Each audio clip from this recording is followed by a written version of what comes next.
Baby बाजी की बहुएं ड्रामे की अगली किस्त में आप देखेंगे कि कुरैशी साहब वलीद को बचाते बचाते खुद जख्मी हो गए, हॉस्पिटल में पड़े हैं और सब घर वाले परेशान। ऐसे में शहनाज बेगम तो काफी ज्यादा दुखी है अपने शोहर को इस हाल में देखकर।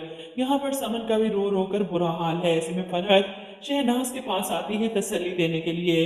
कुरैशी साहब के एक्सीडेंट वाली बात सबको खटक रही है कि गाड़ी इतनी तेज रफ्तारी से आई, इनको हिट किया और बगैर रुके चली गई। कहीं ऐसा तो नहीं कि किसी ने इन्हें जानबूझकर हिट किया हो। ऐसे में शहनाज परेशानी से कहती है, कुरैशी साहब की तो किसी से कोई दुश्मनी भी नहीं, इन्हें कोई नुकसान क्यों पहुंचाएगा, मुझे तो खुद समझ नहीं आ रही। और वहीं वलीद सोच में पड़ेगा क्योंकि कुरैशी साहब आशी के बाप के बारे में मालूमात देने वाले थे, अपने दोस्त के पास ले जाना चाहते थे। कहीं यही वजह तो नहीं इस एक्सीडेंट की।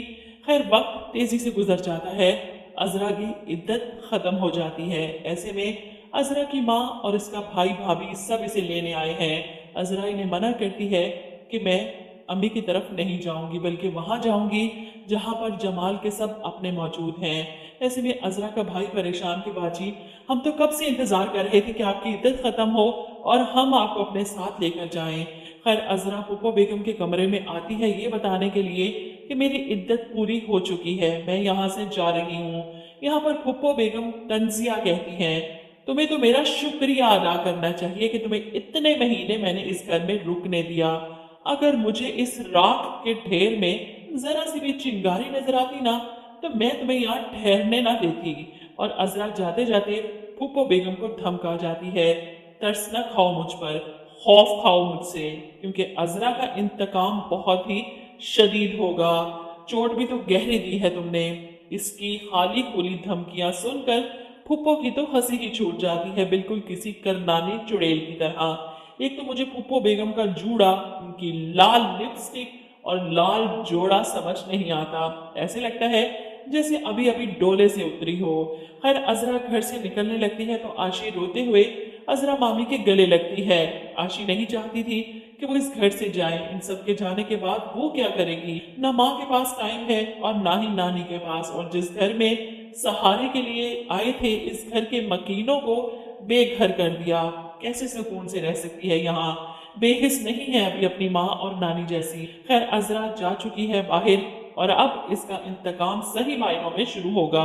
फुप्पो बेगम सायरा और इस बिलाल बांके को ऐसे दबोचेगी कि इनके सारे कस बल निकल जाएंगे। वहीं वासिफ के साथ जो कुछ हो रहा है ना, बहुत बुरा लग रहा है। इसने जिस तरह रामीन को मुंह तोड़ जवाब दिया था ना, दिल खुश हो गया। क्योंकि अक्सर मर्दों के पास बेवफाई करने की कोई वजह ना भी हो तो फिर भी बेवफाई कर जाते हैं।